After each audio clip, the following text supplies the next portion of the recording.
Yes so hi guys everyone and thank you so much कि आप लोग आज संडे के दिन मॉर्निंग में आए हो for this important session. So basically, he's my cousin and he's a finance expert. He's a finance and management expert. So since last one and a half year, he's helping everyone in the family to manage the finance. हम लोग जो basically मेरे लिए तो मैं जो personal save करती हूँ उसको जो manage करने में help होता है, how to plan my stuff and how to plan the management. He helps in every single detail and very well explained. जो बोलते हैं ना knowledge नहीं है ना, he explains step by step to everyone. So this is the session we conducted and this today especially we are starting for females कि उन्हें अपना पर्सनल फाइनेंस मैनेज करना हो तो हाउ दे कैन स्टार्ट. तो the step by step journey. तो आज he will give you an overview कि क्या क्या इंपॉर्टेंट एस्पेक्ट्स होते हैं जो हमें पता ही नहीं है. तो over to you Rajan. Yes, thank you so much Harshita भाभी इंट्रोडक्शन के लिए। तो आज का सेशन हाँ इंटरनेशनल वुमेन्स डे स्पेशल का है, जिसमें फाइनेंस मेड सिंपल का एक ये ब्रीफ वेबिनार है, जिसमें मैं काफ़ी सारे इंपॉर्टेंट फाइनेंस के टॉपिक कवर करूंगा और कोशिश करूंगा कि इन्हें as simple as possible way में मैं एक्सप्लेन कर सकूं। तो जो लोग कॉमर्स या फाइनेंस बैकग्राउंड से नहीं भी है तो उनको एटलीस्ट उनके बेसिक्स क्लियर हो जाए। तो ये वेबिनार एक गाइड है जो विमेन को हेल्प करेगा so that they can take control of their financial future. ठीक है, तो एक शॉर्ट इंट्रोडक्शन मेरे बारे में। मेरा नाम राजन पालन है। मैंने मेरा बैचलर्स मैनेजमेंट स्टडी में किया है, मैंने एमबीए किया है फाइनेंस में, और मैं एक सर्टिफाइड रिसर्च एनालिस्ट हूँ। लास्ट 8 इयर्स से मेरा वर्क एक्सपीरियंस है फाइनेंस इंडस्ट्री में। मैं जॉब करता हूँ एमएनसीज में। तो और मैं मेरे फैमिली और क्लोज फ्रेंड्स को हेल्प करता हूँ उनके फाइनेंसेस मैनेज करने में। तो हर्षिता भाभी इज वन ऑफ देम जिनको मैं last one and half year से, अगर मेरे पास कुछ अच्छे इंसाइट्स हैं कहाँ इन्वेस्ट करना है, कैसे बजट करना है, तो मैं उनको हेल्प करता हूँ। तो उन्होंने ही आज बोला कि अगर इफ़ यू कैन डू जो भी मुझे बताया है वही शॉर्ट में अगर एक छोटा वेबिनार लेके मेरे जो कलीग्स हैं, मेरे जो फ्रेंड्स हैं, उनके साथ मैं शेयर करना चाहती हूँ सेम नॉलेज। तो यही रीज़न है कि आज हम यहाँ पे ये मीटिंग में मिले हैं। मैं बहुत टाइम से डिले कर रहा था ये कि मैं करता हूँ जॉब की वजह से मुझे टाइम नहीं मिल पाता था प्रिपेयर करने का। बट फाइनली ये वीक पॉसिबल हुआ। तो आज का वेबिनार उसी पे बेस्ड है। तो सबसे पहले हम बात करते हैं कि फाइनेंशियल लिटरेसी या फाइनेंशियल एजुकेशन का इंपॉर्टेंस क्या है, क्यों जरूरी है। तो फाइनेंशियल लिटरेसी इसलिए जरूरी है कि हम पैसों को लेके बेटर डिसीजंस ले सके। ठीक है, और फिर बहुत सारी विमेन यूजुअली दूसरों पे रिलाय करते हैं फाइनेंशियल डिसीजंस लेने के लिए, जैसे कि या तो उनके हस्बैंड्स या फादर या कोई brother. Mostly male dominant reason रहता है फाइनेंशियल डिसीजंस लेना, तो बहुत सारी वेमेन उन पे डिपेंडेंट रहती है।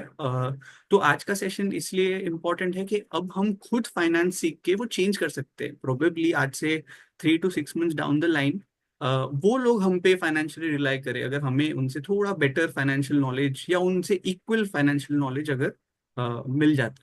तो वो सेशन का मेन ऑब्जेक्टिव। फाइनेंशियल लिटरेट होने से ये फायदा होता है कि हम बहुत कॉन्फिडेंट हो जाते हैं कि हम बजटिंग किस तरीके से करें, हम इन्वेस्टिंग किस तरीके से करें, हम प्लान कैसे करें हमारे फ्यूचर के लिए। अगर कुछ भी फ्यूचर में कोई गोल अचीव करना है तो बहुत इंपॉर्टेंट है कि आज से हम उसका प्लानिंग करें, क्योंकि जब वो सिचुएशन आएगा तो उस वक्त हम रेडी नहीं होंगे।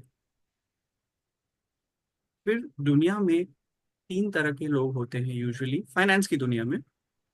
एक होते हैं स्पेंडर्स, मतलब जैसे ही उनको इनकम रिसीव होती है, मंथली सैलरी आती है या बिजनेस में से इनकम आता है, तो वो सबसे पहले अपने खर्चे पहले कर लेते हैं और उसके बाद अगर कुछ बच जाता है तो सेविंग्स करते हैं। मैं पर्सनली मानता हूँ ये एक सही तरीका नहीं है। स्पेंडर होना एक बहुत बेटर सिचुएशन नहीं है। दूसरे तरह के लोग होते हैं जिन्हें कहते हैं सेवर्स, यानी जैसे ही इनकम आती है तो सबसे पहले एक हिस्सा उस इनकम का सेव करते हैं और बचे हुए पैसों में से अपने सारे खर्चे मैनेज करते हैं। तो मैं मानता हूँ savers are more smarter than the spenders. फिर थर्ड कैटेगरी के लोग आते हैं जो सबसे स्मार्ट मैं मानता हूँ तीनों में से कैटेगरी है, वो है इन्वेस्टर्स। वो सेविंग्स तो करते ही करते हैं, प्लस वो इन्वेस्टमेंट्स करते हैं। इन्वेस्टमेंट्स यानी अपने पैसों को काम पे लगाते हैं so that those guys don't have to work for the rest of their lifes. अगर हम हमारे पैसों को काम पे लगाएंगे तो ऐसा हो सकता है कि एक टाइम के बाद, फ्यू इयर्स के बाद, हमें पैसों के लिए काम करने की जरूरत नहीं होगी। हमारे इन्वेस्टमेंट से जो हमें इनकम आती रहेगी वो इनफ होगी हमारे डे टू डे एक्सपेंसेस का ख्याल रखने के लिए। Then we will only work because we want to. और उन चीजों पे हम टाइम दे पाएंगे जिन्हें हम एक्चुअली प्यार करते हैं, जैसे कोई हॉबी हो गई हमारी। तो उन चीजों पे हम फोकस कर पाएंगे, हमें जबरदस्ती कोई जॉब में या जबरदस्ती कोई बिजनेस में रहने की जरूरत नहीं होगी। ठीक है, अब आते हैं बजटिंग बेसिक्स में। अगर हमें बजटिंग सीखना है कि हम हमारे घर का बजट किस तरीके से करें, तो कुछ बेसिक एक सिंपल मेथड है, वो मैं ये स्लाइड में कवर करूंगा। तो सबसे पहले बजटिंग एक फाउंडेशन है फाइनेंशियल स्टेबिलिटी के लिए। अगर हमें हमारे लाइफ में फाइनेंशियली स्टेबल होना है तो बजटिंग एक बेस है, एक फाउंडेशन है। और बहुत ही एक सिंपल मेथड है बजटिंग करने का, जिसे फाइनेंस की दुनिया में कहते हैं 50-30-20 रूल। वो कहता है कि जितनी भी हमारी इनकम हो, उसका 50% हमें हमारी नीड्स यानी हमें हमारे जरूरतों के ओर पे उसको बजट करके रखना चाहिए। जैसे कि हमारा रेंट एक्सपेंस है, बिल है, इलेक्ट्रिसिटी बिल, गैस बिल, और जो मंथली ग्रोसरीज होती हैं, इन सब अमाउंट को 50% एलोकेट करना जरूरी है एटलीस्ट। तो अगर फॉर एग्जाम्पल 10,000 रुपीज अगर किसी का मंथली इनकम है एग्जाम्पल के लिए, तो 5,000 रुपीज जो है वो अपनी नीड्स या जरूरतों के लिए एलोकेट होने चाहिए। नेक्स्ट आता है 30%। 30% हमारी वांट्स के लिए एलोकेट होने चाहिए। वांट्स यानी हमारी इच्छाएं, जैसे कि हमें हमारे फैमिली के साथ मूवी देखने जाना है, कॉन्सर्ट देखने जाना है, स्टैंड अप शो देखने जाना है, तो एंटरटेनमेंट की चीजें हो गई। फिर डिनर के लिए जाना है हमें वीकेंड्स को अपने फैमिली के साथ, या शॉपिंग पे जाना है, ये सारी हमारी विशेस है, वांट्स है, डिजायर्स है। तो उसके लिए हम हमारे मंथली इनकम का 30% एलोकेट कर सकते हैं। फिर बचा हुआ 20% हमें कोई किसी भी हालत में सेविंग्स और डेट रीपेमेंट के लिए रखना है। सेविंग्स यानी सिंपली 10,000 रुपए बचे, उसमें से 2,000 रुपए आपके सेव होने चाहिए, जिससे आप फ्यूचर में इन्वेस्ट कर सकने के लिए एलोकेट कर सको। और अगर कोई डेट है, कोई कर्ज है हम पे, तो उसको रीपे करने का भी वो 20% में से हमें यूटिलाइज करना है उन फंड्स को। फॉर एग्जाम्पल अगर कोई होम लोन चल रहा है या कोई कार लोन चल रहा है, और अगर आपके पास कुछ रीजन से एक लमसम अमाउंट आ जाता है, कहीं से भी कुछ LIC मैच्योर हो गई, तो हमें कोशिश करना है कि उन पैसों से पहले हम हमारा जो डेट है, जो प्रिंसिपल है लोन का, कर्ज का, वो ज्यादा से ज्यादा रीपे कर दे, पैसे उसके भर दे। इससे क्या होगा, आने वाले मंथ्स में हमारी EMIs बहुत कम हो जाएंगी। ओके। तो बजट करने के लिए और एक चीज जरूरी है, जिसे हम कहते हैं हमारे एक्सपेंसेस, हमारे खर्चों को ट्रैक करना। तो वो या तो हम कोई ऐप से ट्रैक कर सकते हैं, या एक journal, book and pen maintain कर सकते हैं। तो मैं यूजुअली एक एक्सेल यूज करता हूँ। तो उस एक्सेल में मैं मेरे मंथली एक्सपेंसेस डालता हूँ, कैटेगरी डालता हूँ कि ये शॉपिंग है, ये ग्रोसरीज है। तो उस तरीके से कर सकते हो। अगर एक्सेल किसी को नहीं जम रहा है फॉर सम रीजन, तो बुक एंड पेन तो एक क्लासिक मेथड है जिससे हम ट्रैक कर सकते हैं। ट्रैक करने का ये फायदा होता है, हमें एग्जैक्टली पता चलता है कि मंथली इनकम का कितना परसेंट हिस्सा हमारे नीड्स के लिए जा रहा है, कितना परसेंट वांट्स के लिए जा रहा है, और बच रहा भी है कि नहीं कुछ। तो जैसे ही अगर कुछ रहेगा अपने सामने, तो whatever we can see we can measure. तो अब आते हैं दो तरह की, मतलब सेविंग्स की अगर बात करें तो दो तरह की चीजें होती है। One is savings and another is investment.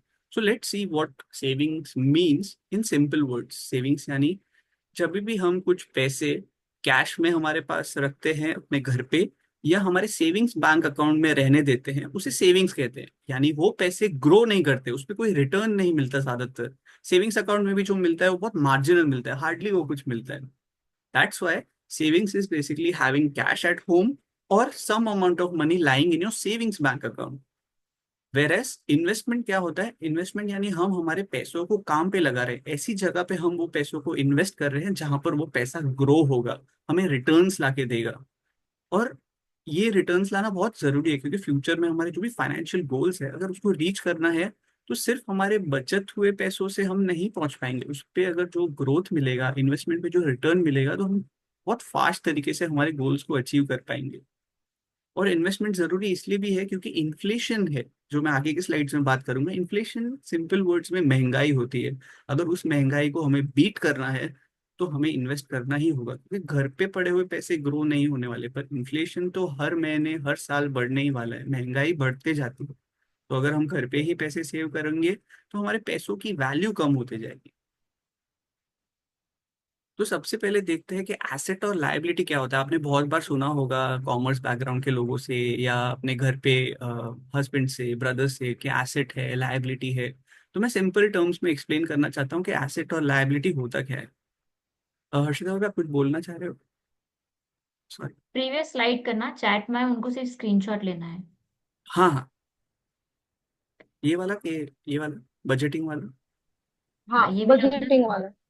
Okay okay, अगर आपको चाहिए रहेगा तो मैं PPT भी आगे शेयर कर सकता हूँ, पर हाँ, आप स्क्रीनशॉट ले सकते हो। हो जाएगा ओके, तो हो मुझे गया, बता। Thank you sir. ओके। हो गया, thank you. Yes yes, no problem. तो एसेट और लायबिलिटी मैं बहुत सिंपल वर्ड्स में आपको एक्सप्लेन करूंगा कि ये आपको लाइफ टाइम याद रहेगा। एसेट क्या होता है? अगर कोई भी चीज हम खरीदते हैं, उस चीज से अगर हमारे जेब में पैसे आते हैं तो वो एक एसेट है। अगर हम कोई चीज खरीदते हैं और उससे हमारे जेब में पैसे आते हैं तो वो एक एसेट है। और अगर हमने कोई चीज खरीदी, उससे हमारे जेब से पैसे निकल रहे हैं तो वो एक लायबिलिटी। अगर हमने कोई चीज खरीदी और हमारे जेब से हर महीने उसके लिए पैसे जा रहे हैं तो वो एक लायबिलिटी है। चलिए एग्जाम्पल के साथ समझते हैं कि एसेट और लायबिलिटी क्या होता है। पहले एसेट से कुछ एग्जाम्पल देता हूं मैं। एक बिजनेस होता है, अगर हम कुछ पैसे इन्वेस्ट करके एक बिजनेस स्टार्ट करते हैं तो उससे हमें प्रॉफिट होता है, हमारे जेब में पैसे आते हैं, इसलिए वो एक एसेट है। फिर प्रॉपर्टी, अगर हमारे पास कुछ प्रॉपर्टी है, जैसे कि हमने एक घर ले लिया है जिसे रेंट पे दे दिया है, या हमने एक छोटी सी शॉप खरीदी है, कमर्शियल शॉप, और उसका भी रेंट आ रहा है, तो हमारे जेब में रेंट आ रहा है, पैसे आ रहे हैं, इसलिए वो एक एसेट है। फिर फिक्स डिपॉजिट, अगर हमारे पास कुछ पैसे जमा हो गए 25-50,000 और हमने बैंक में एफडी कर दी, तो हमें हर मंथ या हर क्वार्टर या हर ईयर इंटरेस्ट इनकम आता है, हमारे जेब में पैसे आ रहे हैं, तो वो एसेट है। शेयर्स या स्टॉक्स या इक्विटी जिसे हम कहते हैं, अगर हम कोई भी कंपनी का शेयर्स खरीदते हैं और अगर वो कंपनी सच में अच्छी है और हर साल डिविडेंड देती है, डिविडेंड यानी एक प्रॉफिट का एक हिस्सा हर शेयर होल्डर में डिस्ट्रीब्यूट होता है हर साल या क्वार्टरली, तो हमारे जेब में या बैंक अकाउंट में पैसा आता है, तो हाँ वो एक एसेट है।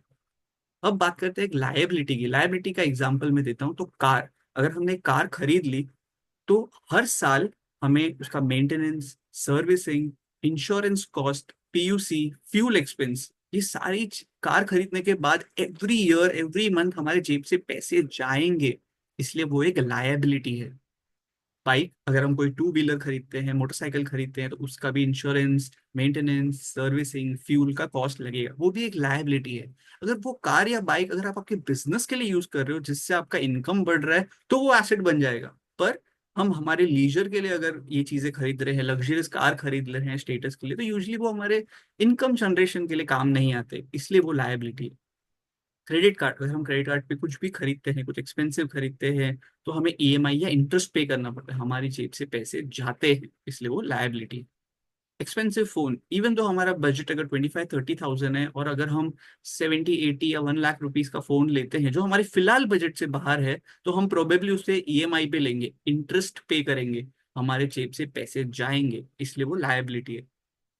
पर्सनल लोन, बहुत लोग पर्सनल लोन लेते हैं क्योंकि उन्हें कुछ चीज के लिए जरूरत होती है जिसका इंटरेस्ट रेट बहुत हाई रहता है, 13-14-15% हर साल, तो वो इंटरेस्ट हमारी जेब से जाता है, इसलिए वो भी एक लायबिलिटी है। तो इन शॉर्ट, हमें हमारे लाइफ में ज्यादा से ज्यादा एसेट्स कलेक्ट करने चाहिए और कम से कम लायबिलिटीज हमारे लाइफ का पार्ट होनी चाहिए, इससे बहुत फाइनेंशियल स्टेबिलिटी आ जाती है लाइफ में। तो अगली बार अगर आप कोई भी चीज खरीद रहे हो तो कुछ खुद से एक क्वेश्चन पूछो, क्या ये चीज खरीदने से मेरे जेब में पैसे आएंगे या पैसे जाएंगे? आपको ऑटोमेटिकली पता चल जाएगा आप एक एसेट खरीद रहे हो या एक लायबिलिटी। एक हाउस, एक घर, ये बहुत कंट्रोवर्शियल है, बहुत लोग बोलेंगे अरे मेरा घर है, मैं वहां रह रहा हूँ, मेरी फैमिली रह रही है, तो वो कैसे एक लायबिलिटी हो गया? पर अगर हम सोचे तो हम प्रॉपर्टी टैक्स भरते हैं, मेंटेनेंस भरते हैं, वाटर बिल्स भरते हैं, और घर पे रिपेयरिंग, रिनोवेशन, बहुत सारे खर्चे करते हैं, तो मंथली और एनुअली एक रिकरिंग एक्सपेंस हमारे पास से जाता है, तो इसीलिए वो एक लायबिलिटी बन जाता है। एक बड़ा घर खरीदने से उसका मेंटेनेंस बढ़ जाता है, प्रॉपर्टी टैक्स बढ़ जाता है, तो जेब में से पैसा जाता है, इसलिए वो हाउस भी एक तरीके का लायबिलिटी है। पर अगर आप दूसरा घर खरीदते हो जिसे रेंट पे देते हो तो वो एसेट बन जाता है, क्योंकि रेंट इनकम आपके जेब में आती है, वो आपके लिए एक एसेट है। ओके। अब बात करते हैं इन्फ्लेशन की। इन्फ्लेशन सबसे बड़ा हर्डल है, सबसे बड़ा ऑब्स्टैकल है हमारे इन्वेस्टमेंट जर्नी का। इन्फ्लेशन, अगर मैं सिंपल शब्दों में, भाषा में बोलूँ तो महंगाई। हर साल महंगाई बढ़ती है, उसकी एक स्पीड होती है महंगाई एक्सक्यूज बढ़ने मी। की। हाँ हाँ, यस। मुझे डाउट है कि जो आपने बाइक और कार का एग्जांपल दिया, वो ओके, लाइबिलिटी होगा या डेप्रिशिएटिंग असेट होगा? दोनों होगा। लायबिलिटी इसीलिए क्योंकि मुझे हर महीने उसके पीछे खर्च करने पड़ेंगे पैसे उसके मेंटेनेंस वगैरह के लिए, इसलिए वो लायबिलिटी है। ओके। और डिप्रिशिएटिंग एसेट इसलिए कि अगर मैं कोई गाड़ी खरीदता हूँ और जैसे ही वो शोरूम से बाहर निकलती है और अगर मैं उसे बेचने जाता हूँ कुछ रीजन से, तो 20% 30% कम वैल्यू मुझे मिलेगी। हम्म। शोरूम से बाहर आने पे ही उसकी वैल्यू कम हो गई है, इसलिए वो एक डिप्रिशिएटिंग एसेट है। ओके। Okay, yes. समझ गया। और मैं अगर सारे लोग अगर अपने क्वेश्चंस बना रहे हैं तो मैं चाहूंगा कि अगर आप लोग नोट करके रख दे अपनी बुक में, तो मैं लास्ट में एक Q&A सेशन लूंगा 10-15 मिनट्स का, तो मैं सारे क्वेश्चंस वहां आंसर करूंगा। Yes, thank you so much Devansh. Inflation की बात करते हैं, महंगाई की बात करते हैं, वो सबसे बड़ा हर्डल है। तो महंगाई एक रेट से बढ़ती है, हर साल महंगाई की एक स्पीड होती है बढ़ने की, जिसे हम कहते हैं इन्फ्लेशन रेट। हमने बहुत बार न्यूज में देखा रहेगा कि आरबीआई ने रिपोर्ट किया है कि इन्फ्लेशन इस साल 6% था, 4.5% था, 5% था, which is nothing but the speed at विच महंगाई ग्रोस। ठीक है। ये पिक्चर बहुत अच्छे से डिपिक्ट करता है इन्फ्लेशन या महंगाई क्या होती है। पैसे घर पे कैश जो पड़े होते हैं या सेविंग्स अकाउंट में पड़े होते हैं, उसकी वैल्यू कम होना, उसे इन्फ्लेशन कहते हैं, उसे महंगाई कहते हैं। अगर मैं देखूं और एक एग्जांपल से, तो अगर मैं आज से 5 साल पहले 2020 में अगर डी मार्ट जाता था और मेरे घर के लिए ग्रोसरीज खरीदता था एक फुल बकेट भर के जितना मेरा मंथली है, तो 2,000 रुपए का करीबन बिल होता था। आज वही 5 साल बाद 2025 में अगर मैं उतना ही सामान, सेम सामान लेने जाता हूँ, तो मेरा बिल 3,000 रुपीज होता है।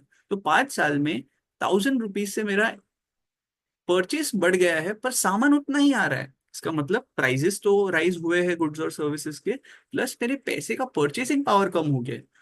जो 2,000 रुपए से मैं वो जितना सामान ले पाता था, आज मैं 2,000 रुपए से उतना सामान नहीं ले पा रहा हूँ, यानी मेरे पैसों का परचेसिंग पावर कम हो चुका है।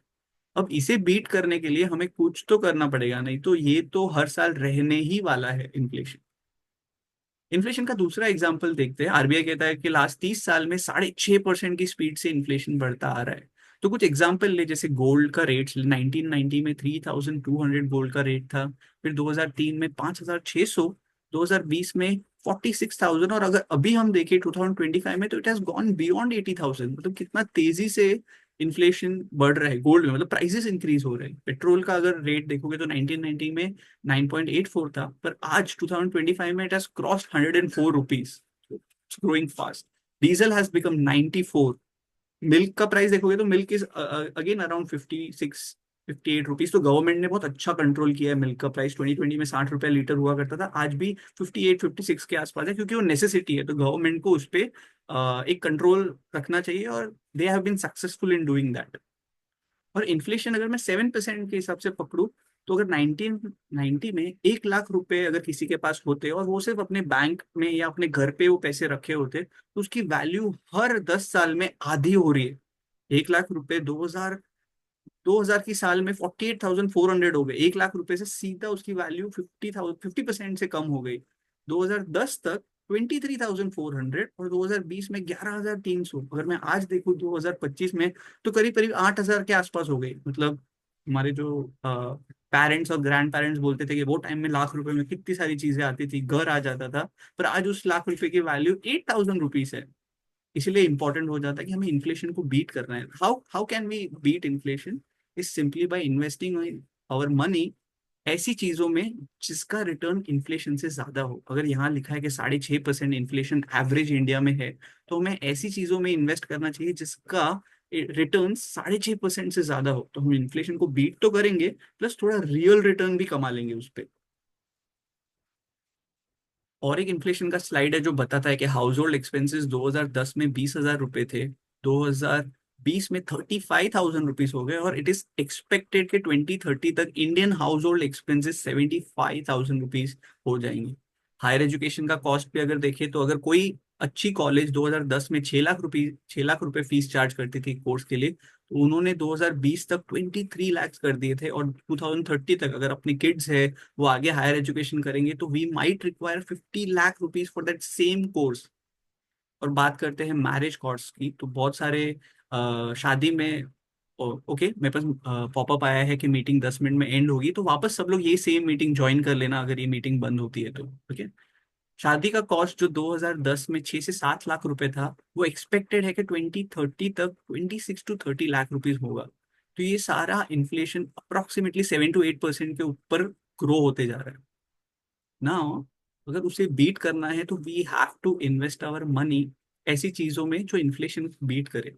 तो पावर ऑफ कंपाउंडिंग करके एक कॉन्सेप्ट है, उसके बारे में मैं कुछ बात करूंगा कि कैसे 1% भी अगर हमें बेटर रिटर्न मिलता है तो भी हमारा इन्वेस्टमेंट कितना तेजी से ग्रो होता है। तो यहाँ पर एक एग्जाम्पल है, 4 लोग हैं जिन्होंने 5 लाख रुपए इन्वेस्ट किए हैं अगले 20 साल के लिए, और इनको अलग अलग रिटर्न्स का रेट मिल रहा है। मतलब किसी ने शायद कोई स्टॉक में इन्वेस्ट किया होगा, किसी ने अच्छे म्यूचुअल फंड्स में इन्वेस्ट किया रहेगा, तो सबको डिफरेंट रिटर्न मिला है। तो जिसको 12% रिटर्न मिला है उसे 20 साल बाद मेच्योरिटी पे 54 लाख रुपीज मिलेंगे। 5 लाख रुपए के 54 lakh rupees at 12% interest rate. पर वैसे ही फोर्थ पर्सन जो है उसने एक ऐसे अच्छे म्यूचुअल फंड या अच्छे कंपनीज के शेयर्स खरीदे हैं या स्टॉक्स खरीदे हैं जहां पर 15% एवरेज एवरी ईयर रिटर्न मिल रहा है। तो वही 5 लाख रुपए 98 लाख रुपीज हो जाएंगे, ऑलमोस्ट 2 टाइम्स। इसलिए कंपाउंडिंग बहुत इंपॉर्टेंट है। अगर कोई पूछता है कि कंपाउंडिंग एग्जैक्टली होता क्या है तो मैं एक्सप्लेन करता हूँ। अगर हमने 100 रुपए इन्वेस्ट किए हैं और मुझे 10% रिटर्न मिल रहा है उस पर 1 साल में, तो अगले साल वो 110 रुपए हो जाएंगे। 100 रुपीज, 10% 10 रुपीज, और दोनों को मैं ऐड कर दूं तो 110 रुपए हो गए। और वापस अगले साल भी उसी पे मुझे 10% मिलते हैं, तो इस बार मुझे 100 पे 10% नहीं मिलेंगे, 110 रुपए पे 10% मिलेंगे। इसी तरीके से अगर हम इन्वेस्टमेंट करते हैं और पैसे बीच में से विड्रॉ नहीं कर देते हैं, तो उन पैसों पे तो हमें रिटर्न्स मिलता ही है, प्लस वो पैसों के रिटर्न्स पे रिटर्न्स मिलता है, यानी कंपाउंड इंटरेस्ट। इसीलिए बहुत इंपॉर्टेंट होता है कि जब भी हम इन्वेस्ट करें लॉन्ग टर्म के लिए करें और बीच में से पैसे नहीं निकालें।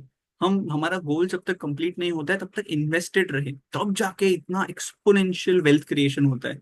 कितना सिंपल एग्जांपल है, 5 लाख रुपए का इन्वेस्टमेंट 20 ईयर्स के लिए अगर नहीं हाथ लगाया गया 15% पे, it becomes close to 1 crore rupees. तो बहुत सारे हमारे फाइनेंशियल गोल्स मीट हो सकते हैं ये पैसों से in the future. Power of compounding के बारे में और बात करूँ तो ये एक रेट है। अगर 100 रुपीज अगर मैं इन्वेस्ट करता हूँ different different rate of returns पे, तो हर 5-5 साल में उसकी वैल्यू कितनी तेजी से बढ़ती है वो हम फर्स्ट टेबल में देख सकते हैं। फिर मैं अगर राइट हैंड साइड बॉटम पे बात करूँ तो एक फाइनेंस में बहुत पॉपुलर रूल है जिसे कहते हैं रूल ऑफ 72। यहाँ पर हमें कोई भी जहां भी हम इन्वेस्ट कर रहे हैं हमारा पैसा, उससे जितना भी रिटर्न्स मिलता है उसको अगर 72 से डिवाइड कर देना हम, तो हमें पता चलेगा कि कितने ईयर्स में वो पैसा डबल होगा। फॉर एग्जाम्पल, अगर 12% फर्स्ट सिनारियो में अगर मुझे मेरे कोई इन्वेस्टमेंट पे मिल रहा है और मैं उसको 72 से डिवाइड करूँ तो मुझे मिलता है 6, विच मीन्स कि मेरा पैसा 6 साल में डबल हो जाएगा उस इन्वेस्टमेंट में रख के।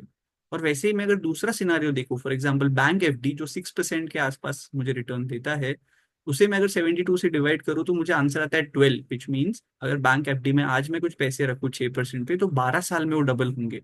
वैसे ही 3% अगर हम कहते हैं कि हमने सेविंग्स अकाउंट में पैसे रख दिए हैं और हमने उसे हाथ नहीं लगाया, तो करीबन बैंक 3% इंटरेस्ट देती है उस पे, तो वो डबल होने में 24 साल लगेंगे। तो हम समझ सकते हैं कि 3% सेविंग्स अकाउंट में रखने से बेहतर अगर मैं 12% पे उसे इन्वेस्ट करता हूँ तो 6 साल में मेरे पैसे 2 टाइम्स हो जाएंगे as compare to 24 years in a savings bank account. इसलिए कंपाउंड इंटरेस्ट बहुत ही अमेजिंग कंसेप्ट है। अब काफी लोग पूछेंगे ठीक है आपने इन्वेस्टमेंट की तो बात की, पर क्या आप मुझे बता सकते हो कि क्या क्या टाइप ऑफ इन्वेस्टमेंट अवेलेबल है? अगर मेरे पास कुछ पैसे है, छोटा अमाउंट है या बड़ा लमसम अमाउंट है, तो क्या वेज हैं जहां मैं उसे इन्वेस्ट कर सकता हूँ? तो मार्केट में बहुत सारी चीजें अवेलेबल है इन्वेस्ट करने के। सबसे पहला है कैश, जो मैं नहीं मानता एक बेटर इन्वेस्टमेंट चॉइस है, पर मैंने ये लिस्ट में रखा है क्योंकि वो भी एक ऑप्शन है, बहुत लोग रखते हैं उसे। कैश रख सकते हैं घर पे हम, या तो सेविंग्स बैंक अकाउंट में रख सकते हैं। जैसे मैंने बताया सिर्फ 3% इंटरेस्ट मिलता है वहां, it doesn't make good investment sense to keep that money in cash and savings. पर हाँ, इमरजेंसी फंड्स के लिए हम घर पे कैश और सेविंग्स में रख सकते हैं। पर over and above emergency fund का पैसा है तो मैं कहता हूँ बेटर है कि अच्छे एसेट क्लास में इन्वेस्ट करें। फिर थर्ड है फिक्स डिपॉजिट, अच्छा है, 6 से 7% रिटर्न मिलता है, हम इन्फ्लेशन जितना ही कमा लेते हैं उसमें, विच इज गुड थिंग। फिर आता है गोल्ड। फिर है post office small saving scheme. Post office में बहुत सारी स्मॉल स्मॉल सेविंग स्कीम्स है जहां हम पैसे रख के उस पर अच्छा रिटर्न कमा सकते हैं। सिंस ये गवर्नमेंट बैक्ड है तो रिस्क भी बहुत कम रहता है, नेग्लिजिबल रिस्क रहता है। फिर है स्टॉक्स, यानी शेयर्स, अच्छी कंपनी के शेयर्स में हम इन्वेस्ट कर सकते हैं। म्यूचुअल फंड्स होते हैं, म्यूचुअल फंड्स यानी कि एक फंड मैनेजर होता है जो हमारे ये पैसे मैनेज करता है। वो लोग प्रोफेशनल्स होते हैं, उनके पास बहुत सारा नॉलेज और एक्सपीरियंस होता है। तो हम हमारे पैसे उन्हें देते हैं, वो लोग एक छोटी सी फीस चार्ज करते हैं और वो लोग हमारा पैसा मैनेज करते हैं। तो वो भी एक बहुत अच्छा ऑप्शन है अगर हमें ज्यादा नॉलेज नहीं है कि कैसे अच्छे स्टॉक्स पिक करें, कैसे अच्छे बॉन्ड्स पिक करें। तो ये सारा काम हम आउटसोर्स कर सकते हैं एक फंड मैनेजर को, वो हमारे पैसा मैनेज करता है और हम एक छोटी सी फीस उसे देते हैं उसके सामने। गवर्नमेंट बॉन्ड्स, गवर्नमेंट भी बॉन्ड्स सॉरी, गवर्नमेंट भी बॉन्ड्स रिलीज करता है। वो बॉन्ड्स जब हम खरीदते हैं तो उसमें एक इंटरेस्ट रेट होता है 6 से 7% का। वो हमें गवर्नमेंट एवरी मंथ या एवरी क्वार्टर इंटरेस्ट देता है, तो वो भी एक अच्छा चॉइस है इन्वेस्टमेंट का। रियल इस्टेट या प्रॉपर्टी, तो प्रॉब्लम एक ही है कि रियल इस्टेट या प्रॉपर्टी आज के डे में खरीदने के लिए एक बहुत बड़ा अमाउंट आज के दिन में हमारे पास होना बहुत जरूरी है। तो थोड़ा डिफिकल्ट है रियल इस्टेट या प्रॉपर्टी खरीदना, पर हाँ अगर है तो हम एक कमर्शियल प्रॉपर्टी या रेसिडेंशियल प्रॉपर्टी खरीद के रेंट एंजॉय कर सकते हैं एज अ रिटर्न उसमें से। That is also good source of investment. फिर एक क्रिप्टो करेंसी जैसे बिटकॉइंस, इथेरियम, डॉज कॉइंस, मैं पर्सनली मानता हूँ इनसे दूर रहे तो अच्छा है, क्योंकि रिस्क बहुत हाई है। बहुत लोग कहेंगे रिवॉर्ड भी बहुत हाई है, पर रिस्क बहुत हाई है। हमारा जो कैपिटल है, हमारा जो इन्वेस्टमेंट है, वो पूरा 50% या 80% या 100% से भी कम हो सकता है आगे कुछ प्रॉब्लम आया तो इवन तो क्रिप्टो करेंसी एक ऑप्शन है, ध्यान में रखना जरूरी है, पर मैं पर्सनली रिकमेंड नहीं करता किसी इन्वेस्ट करना उसमें, क्योंकि रिस्क बहुत हाई है। तो अब बात करते हैं कि आपने कहा ठीक है, आपने बहुत सारे एवेन्यूज बता दिए कि कहाँ कहाँ हम इन्वेस्ट कर सकते हैं। तो क्या आप बता सकते हो कि हम कितना रिटर्न्स एक्सपेक्ट कर सकते हैं उन एसेट्स से, सो दैट हम देख सके कि एक्चुअली वो एसेट्स इन्फ्लेशन बीट कर रहे हैं या नहीं। तो हाँ, डेफिनेटली हम देख सकते हैं कि कौन से एसेट कितना रिटर्न दे रहे हैं। उससे हमें समझ में आ जाएगा कि जो भी एसेट इन्फ्लेशन से ज्यादा रिटर्न दे रहा है, मतलब 6% से ज्यादा रिटर्न दे रहा है, वो हमें एक्चुअली हमारा पैसा ग्रो करने में हेल्प करेगा इन रियल टर्म्स। तो आइए देखते हैं कि कौन सा एसेट क्लास कितना रिटर्न देता है। तो कैश की मैंने बात की, अगर हम आप घर पे कैश रख रहे हो तो 0% से ग्रो होता है, बिल्कुल भी ग्रोथ ही नहीं है उसमें। जो भी है वही प्राइस, वही अमाउंट रहेगा आपके पास।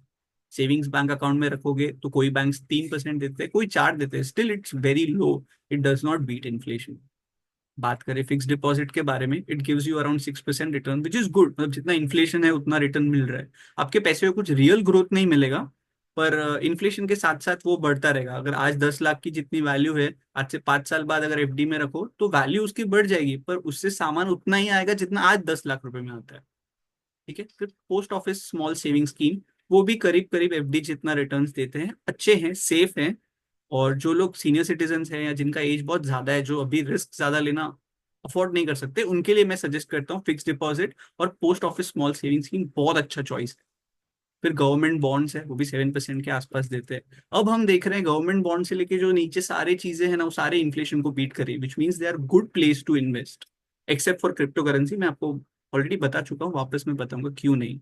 तो गोल्ड एक अच्छा ऑप्शन है। लास्ट 1-2 साल में बहुत इनक्रेडिबल रिटर्न्स दिए हैं गोल्ड ने। फिर भी हम लास्ट 10 साल का एवरेज देखें तो every year on an average 9% return दे रहे हैं, मतलब इन्फ्लेशन भी बीट हो रहा है। और हम gold is a good place to invest.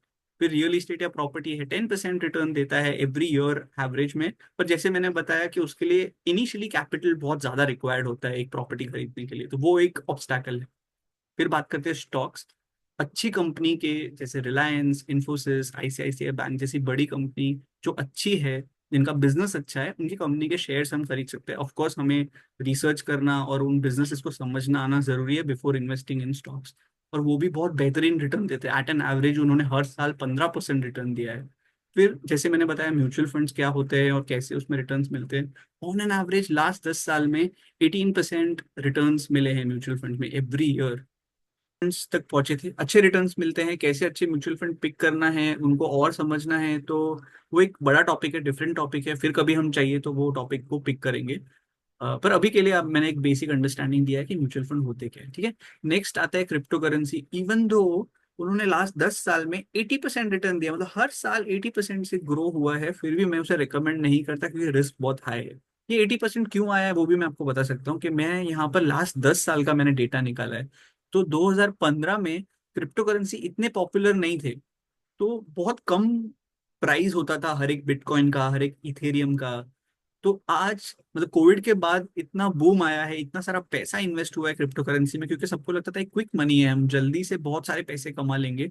तो प्राइजेस बहुत शूट अप हो गए ओवरऑल वर्ल्ड के प्राइजेस अगर बिटकॉइन में देखें तो, इसलिए उसका 80% रिटर्न आया है। पर रिस्क इतना बड़ा है कि आज अगर हम शायद क्रिप्टो करेंसी परचेज करें, नेक्स्ट ईयर तक 80% वैल्यू ड्रॉप भी हो सकता है। इसलिए मैं पर्सनली रेकमेंड करता हूँ कि हो सके तो क्रिप्टो करेंसी से दूर रहे। अगर आपको थोड़ा बहुत एक्सपोजर लेना है बिटकॉइन में, तो आपका पूरा पोर्टफोलियो का 1%, फॉर एग्जाम्पल 1 लाख रुपए अगर आपके पास है इन्वेस्ट करने को, तो 1000 रुपीज के अराउंड आप बिटकॉइन में डाल सकते हो, जस्ट टू सी कि कैसे रिटर्न्स चेंज हो रहे हैं, बिटकॉइन कैसे परफॉर्म कर रहा है। पर 1% से ज्यादा एक्सपोजर प्लीज अपने पोर्टफोलियो का क्रिप्टो करेंसीज में ना लें, इट्स सुपर रिस्की। ओके, फिर अभी बात करते हैं, अगर कहे कि क्या कुछ और है जो मुझे जानना चाहिए बिफोर मैं मेरा इन्वेस्टिंग जर्नी चालू करूं।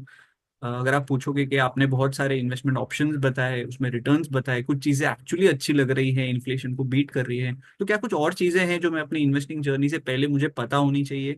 तो हाँ, जरूरी बहुत सारी चीजें हैं जो मैं भी डिस्कस करूंगा। सबसे पहला है टर्म या लाइफ इंश्योरेंस। फॉर एग्जाम्पल, आपके घर पे जितने भी फैमिली मेंबर्स हैं, उसमें जो भी अर्निंग मेंबर होता है, उसका लाइफ इंश्योरेंस होना बहुत जरूरी है before you start investing. Because अगर खुदा ना खास्ता घर का जो ब्रेड विनर या अर्निंग मेंबर है उसे कुछ हो जाता है, एक्सीडेंट हो जाता है या कुछ नेचुरल डेथ हो जाती है, तो प्रॉब्लम ऐसा होगा कि घर की इनकम कंप्लीटली बंद हो जाएगी। सेविंग्स इन्वेस्टमेंट तो दूर की बात, हमारे नीड्स ही बेसिक नीड्स फुलफिल नहीं होंगे। इसलिए बहुत इंपॉर्टेंट होता है कि अर्निंग मेंबर जो हो उसका लाइफ इंश्योरेंस होना चाहिए। यानी एक छोटा सा प्रीमियम हम भरते रहे, और जब भी ऐसा कोई इंसिडेंट अनफॉर्चुनेट हो, तो लाइफ इंश्योरेंस कंपनी से हमें एक बड़ा लमसम अमाउंट मिले, तो वो लमसम अमाउंट हम फिक्स डिपॉजिट या कहीं भी रख के उससे एक मंथली इनकम जनरेट कर सकते हैं, जिससे वो जो ब्रेड विनर होगा उसकी इनकम रिप्लेस हो जाएगी।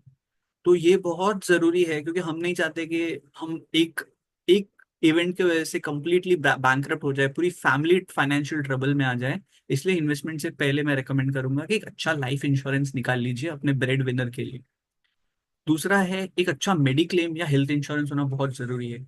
पता चला आपने बहुत सारे पैसे इन्वेस्ट किए, 15-20 लाख जमा कर लिए सेविंग्स और इन्वेस्टमेंट में, पर ऐसा कुछ आया जहां पर किसी भी फैमिली मेंबर को हॉस्पिटलाइज होना पड़ा और कुछ बड़ा सर्जरी होना पड़ा, और 10-12 लाख रुपए उसका एक्सपेंडिचर आ गया, तो आपकी सेविंग से 50-80% सीधा पूरा गायब हो जाएंगे, और बहुत छोटा अमाउंट फिर आपके पास बचेगा, आपको जीरो से स्टार्ट करने की नौबत आ सकती है। इसलिए अगर एक अच्छा मेडिक्लेम या हेल्थ इंश्योरेंस हो, तो that insurance company will take care of all the cost. जो भी 15-20 लाख आया, तो आपको एक छोटा सा प्रीमियम ही एवरी ईयर भरना है उसके लिए।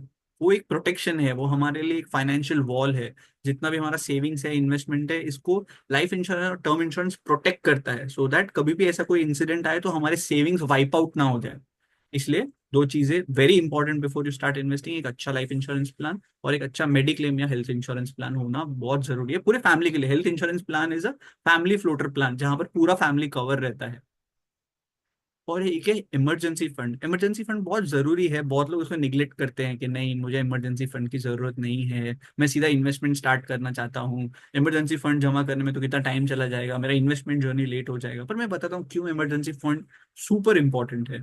फॉर एग्जाम्पल, अगर जो फैमिली में अर्न कर रहा है, उसका अगर जॉब लॉस हो जाता है कुछ रीजन से, इकोनॉमी खराब है या एआई आ रहा है तो बहुत जॉब्स रिप्लेस हो रही है, तो अगर किसी का जॉब चला जाएगा तो जनरली उसको 3 से 6 महीने लगेंगे दूसरा जॉब ढूंढने में। तो तब तक घर का जो बेसिक एसेंशियल इनकम है वो तो बंद हो जाएगा। और अगर आप आपके सारे इन्वेस्टमेंट्स और एफडीज तोड़ने बैठ जाओगे, तो आपका जो रिटर्न्स है, जो कंपाउंडिंग है, सब कुछ ब्रेक हो जाएगा, और आपको वापस शायद जीरो से चालू करना पड़ेगा। इसलिए बहुत इंपॉर्टेंट है कि इमरजेंसी फंड आप एज कैश या अपने सेविंग्स बैंक अकाउंट में सर्टेन अमाउंट सेव करके रखो, जिससे आप 3 या 6 महीने के अपने सारे खर्चे निकाल सको। एटलीस्ट उतना इमरजेंसी फंड आपके पास होना जरूरी है। घर पे या घर पे कुछ अचानक रिपेयरिंग का काम आ गया, जिसे आप लीकेज है या कुछ है जिसको आप डिले नहीं कर सकते, आपको आज के आज उसे फिक्स करना है, वो भी इमरजेंसी फंड से आप पैसे यूज कर सकते हो। आपके कार ब्रेक डाउन हो गए, इंजन इशू आ गया, एसी खराब हो गई, 25-30 हजार का खर्चा एक साथ आ गया, तो ये इमरजेंसी फंड तब बहुत काम आता है। बहुत बार ऐसा भी होता है कि हमारा मेडिक्लेम है, और हमें हॉस्पिटलाइज होना पड़ा, 5 लाख का बिल आया, पर मेडिक्लेम ने सिर्फ 3.5 लाख पास किए, तो बाकी का 1.5 लाख है वो हमें ऑन द स्पॉट पे करना होगा। तो इमरजेंसी फंड उस टाइम पे भी बहुत काम आता है। तो एक सर्टेन अमाउंट आपके सेविंग्स अकाउंट में या घर पे एज अ कैश होना ही चाहिए एज इमरजेंसी फंड। ठीक है, आपने तीनों चीजें ऊपर की बेहतरीन तरीके से कर ली, तो अब हम इन्वेस्टिंग पे आ सकते हैं। वो भी इन्वेस्टिंग कैसा करना है, गोल बेस्ड प्लानिंग करना है। ऐसे रैंडम इन्वेस्ट नहीं करना है कि भाई मेरे पास कुछ पैसे आए, मैं से इक्विटीज में या म्यूचुअल फंड में लगा देता हूँ। तो कुछ गोल ही नहीं है, कितना पैसा इन्वेस्ट करना है, कब मुझे वो पैसा चाहिए वापस, कुछ पता ही नहीं है, तो ये रैंडम इन्वेस्टमेंट से हम हमारे फाइनेंशियल गोल्स रीच नहीं कर पाएंगे। इसलिए बहुत इंपॉर्टेंट है, सबसे पहले अपने गोल्स बनाओ, मुझे क्या क्या गोल्स अचीव करने हैं उनको प्रायोरिटी दो, और उसके सामने इन्वेस्टमेंट्स चालू करो। तो तुम्हारे पास अगर गोल होगा तो हम लॉन्ग टर्म के लिए कंसिस्टेंटली इन्वेस्ट करते रहेंगे। वेरी इंपॉर्टेंट, गोल बेस्ड इन्वेस्टिंग। अब बात करते हैं ये सेशन के कंक्लूजन और की टेक अवेज का। सबसे पहले फाइनेंशियल नॉलेज एक तरीके का पावर है जो हमें देता है, जिससे हम हमारे कंट्रोल रख सकते हैं फाइनेंसेस पे। मनी हमें कंट्रोल नहीं करेगा, हम उस पैसे को कंट्रोल करेंगे। दूसरा है, छोटे से शुरुआत करो। जरूरी नहीं है आपके पास बहुत बड़ा अमाउंट होना चाहिए सेव या इन्वेस्ट करने के लिए। You can start from 500 rupees, 1000 rupees to 5000 rupees. So start small but start now. Be consistent. अगर तुम एक सेविंग्स का हैबिट डाल रहे हो हर महीने 1000 रुपए बचाने का, तो कंसिस्टेंट रहो, क्योंकि लॉन्ग रन में आपको बहुत अच्छे रिटर्न्स मिलेंगे उसकी, क्योंकि रिटर्न्स कंपाउंड होते हैं over the period of time. तीसरा है, हेल्दी हैबिट्स बिल्ड करो, जैसे बजटिंग, जैसे हमने बात की कि अपने नीड्स, वांट्स और सेविंग्स के लिए एक 3 बकेट बना दो और उसमें अपना इनकम को डिवाइड कर दो। These are all good habits to have. Having a good mediclaim policy, having a good life insurance, having a emergency fund, ये सारी चीजें बहुत अच्छे फाइनेंशियल हैबिट्स है। फॉर एग्जांपल, अगर मेरे पास इमरजेंसी फंड है 3 महीने का, और कुछ रीजन से वो 3 महीने का इमरजेंसी फंड यूज हो गया, सच में कुछ घर पे इमरजेंसी आई, तो from next month I should again start filling up my emergency fund जैसे जैसे मेरे इनकम आ रही है। तो that is a good habit to have. You refill your emergency fund for future uncertainties. फिर बात, थर्ड टेक अवे है कि बहुत इनकरेज किया करो फाइनेंशियल डिस्कशन करना विमेन के आसपास। जब भी हम मिलते हैं तो डिस्कशंस में मनी को भी डिस्कशन में इन्वॉल्व करना चालू करो, और अपनी जो नॉलेज है आज, जो भी आपने सीखा है, वो अपने फ्रेंड्स, अपने कलीग्स के साथ शेयर करो, सो दैट वो भी फाइनेंशियल स्टेबिलिटी हासिल कर सके और मुश्किल समय में वो फाइनेंशियल क्राइसिस से ना जाए।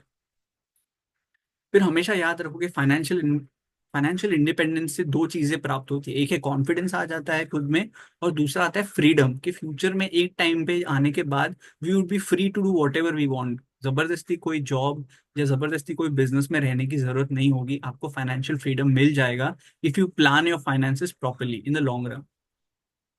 ओके। और अगर आप, ये सेशन से आपको वैल्यू मिला है, और अगर आप और सीखना चाहते हो और डीप डाइव करना चाहते हो फाइनेंस में, तो कुछ चीजें हैं जो मैं और सिखा सकता हूँ, पर आज का सेशन शॉर्ट है तो मैं सब कुछ कवर नहीं कर सकता। तो कुछ चीजें हैं जैसी इंटरेस्टिंग अगर आप सीखने में, जैसे है कि हम इमरजेंसी फंड कैसे बिल्ड करें, कितना अमाउंट हम उसमें रखें, और वो इमरजेंसी फंड कहाँ पार्क करें। फिर एक अच्छा मेडिक्लेम या हेल्थ इंश्योरेंस पॉलिसी कैसे चूज करें, हमें नहीं पता। फिर एक अच्छा लाइफ इंश्योरेंस कैसे चूज करें, कितने अमाउंट का हम लाइफ कवर ले, वो भी हम श्योर नहीं है। फिर आता है कि गोल बेस्ड इन्वेस्टमेंट प्लान समझ में तो आ गया, पर गोल्स कैसे बनाए। गोल्स है भी, जैसे कि मुझे रिटायर होना है, मुझे मेरे किड्स के लिए हायर एजुकेशन के लिए पैसे जमा करने हैं, मुझे मेरे किड्स के लिए मैरिज के लिए पैसे जमा करने हैं, हम आज से 3 साल बाद एक फॉरेन वेकेशन भी प्लान कर रहे हैं। ये सारे गोल्स हो गए। तो इन गोल्स के लिए आज से प्लान कैसे करें, कितना पैसा इन्वेस्ट करें, कौन से एसेट क्लास में करें, कितना टाइम होराइजन रखें, तो इसे गोल बेस्ड प्लानिंग कहते हैं। फिर अगर आपको लगता है कि हाँ म्यूचुअल फंड सच में सही है, अच्छे रिटर्न्स ला सकता है, रिलेटिवली सेफ भी है, तो अच्छे म्यूचुअल फंड्स कैसे चूज करें। अगर मेरे शॉर्ट टर्म गोल्स है तो मैं कौन से म्यूचुअल फंड कैटेगरी में इन्वेस्ट करूँ, अगर मेरा लॉन्ग टर्म है तो मैं कौन से इन्वेस्टमेंट कैटेगरी में इन्वेस्ट करूँ। तो ये सारी चीजें मैं एक नेक्स्ट 1 आवर के वेबिनार में कवर करूंगा, क्योंकि आज पॉसिबल नहीं है इतना सब कवर करना। तो मैंने सोचा नेक्स्ट सैटरडे को 11 AM को एक 1 आवर वेबिनार रखूं, जहां पर ये सारे टॉपिक्स मैं कवर करूं डिटेल में। और अगर आप चाहते हो तो आप 199 से एक सीट रिजर्व कर सकते हो, क्योंकि बहुत वैल्यू प्रोवाइड करने वाला हूं मैं उस सेशन में। तो अगर आप हर्षिता भाभी से कनेक्ट करना चाहते हो तो आप उनके साथ रजिस्टर कर सकते हो ये प्लान, ये वेबिनार के लिए। और अभी जितना भी आपने सीखा है, आपको लगता है उससे अगर आप आपके फाइनेंशियल जर्नी चालू कर सकते हो और पूरा प्लान कर सकते हो, तो डू इट। आप खुद से भी ये सारी चीजें कर सकते हो, गूगल अवेलेबल है, आप सब कुछ सर्च कर सकते हो, कौन सा इंश्योरेंस अच्छा है, कौन सा लाइफ इंश्योरेंस अच्छा है, कौन सा मेडिक्लेम इंश्योरेंस। अगर आप खुद से कर सकते हो तो nothing like it, go ahead and do it. पर अगर आपको चाहिए कि कोई हैंड होल्डिंग करे, थोड़ा बताए, थोड़ा सिखाए, तो आप ये नेक्स्ट वीक का जो 1 आवर का वेबिनार है वो ज्वाइन कर सकते हो। ठीक है, अब टाइम है Q&A का। अगर आपको जो भी क्वेश्चंस है आप मुझे पूछ सकते हो। अगर आपको चाहिए कि नेक्स्ट वाला जो वेबिनार है उसमें मैं कुछ और पॉइंट्स कवर करूं जो मैंने आज नहीं किए हैं, तो वो भी आप मुझे बता सकते हो। तो forum is open for Q&A, please go ahead everyone.